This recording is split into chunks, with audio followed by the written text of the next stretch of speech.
Hey everybody, this is Randy. Tell you what, I have been a little bit busy this week. First off, I've been recuperating. The surgery took a little bit out of me. I tried to do some stuff and it just didn't work the best, so it kind of laid me out for a day or two. Anyway, I'm going to show you a little bit of something that I've been doing. Naturally, the old rig needs to be cleaned up. Anyway, come on back. I'll show you some of the solar that I put on.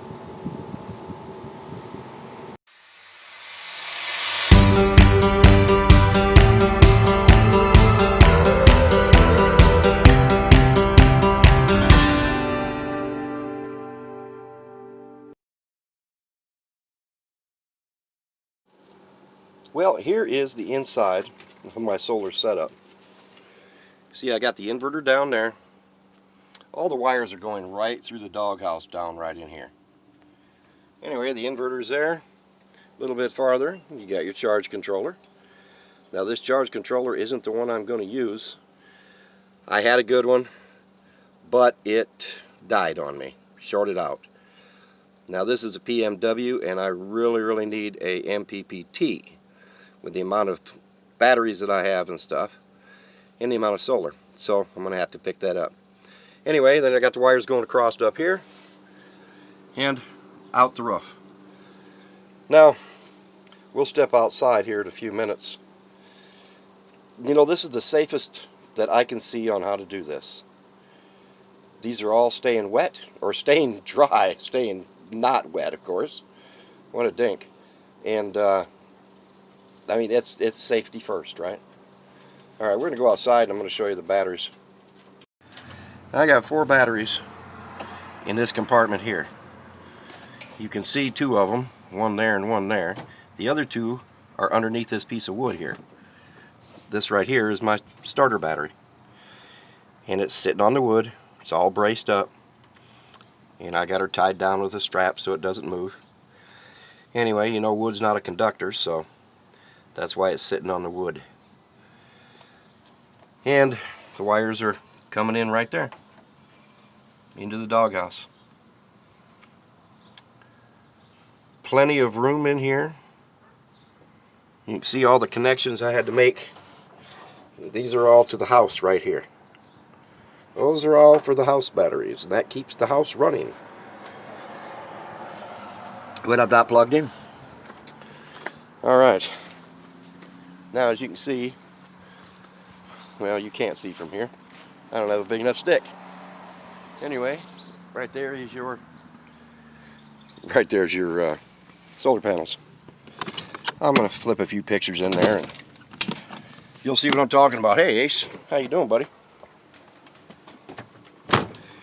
Getting the house situated. There'll be a video shortly on that. Okay.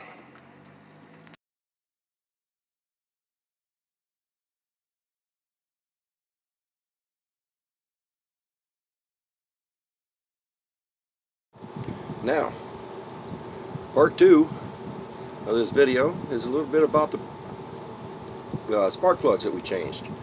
My son Chad and I changed out all the spark plugs, and that wasn't a really fun job, and you'll see why. All the spark plug wires came off, broke off. Anyway, I'll show you a little bit about that, and then we will do a recap. Alright, see you in a few.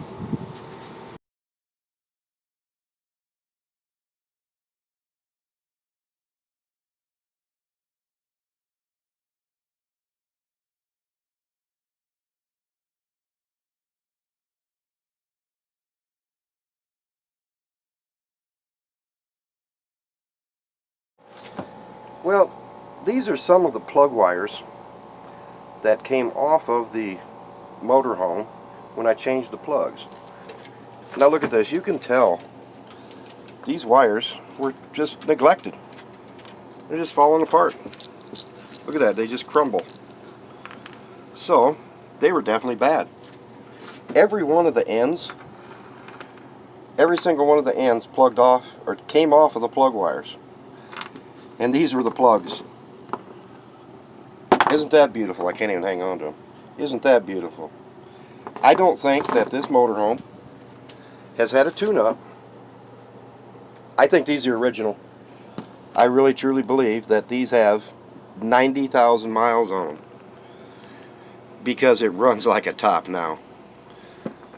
Anyway, don't neglect your plugs and your wires. I find it that every other rig I've ever done, I've always changed the wires when I change the plugs. It's not that much more money, and it just makes your rig run so much better. That's ridiculous. Look at that. It's just terrible. Alright, don't neglect your rig, your truck, your motorhome. Don't neglect it. Ridiculous. Anyway, we'll talk to y'all later.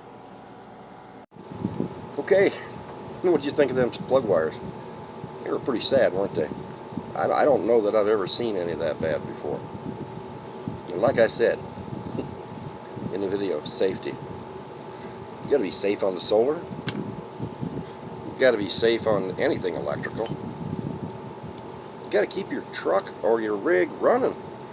And spark plugs is a pivotal part of that. Anyway,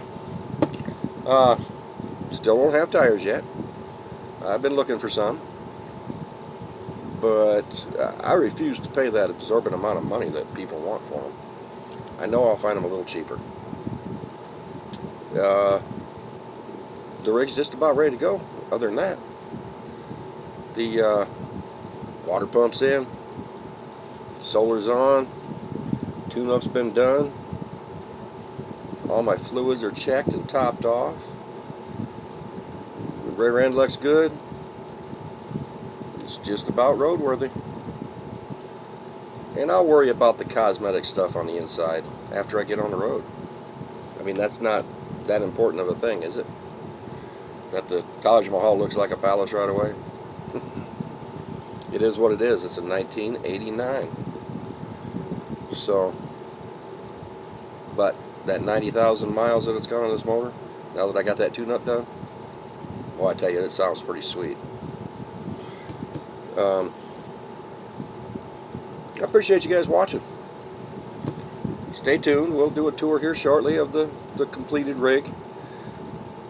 I know that last one I did wasn't excellent, since I was online and it just wasn't the greatest. Anyway, like I say, thanks for watching, and we'll see you next time. Bye now.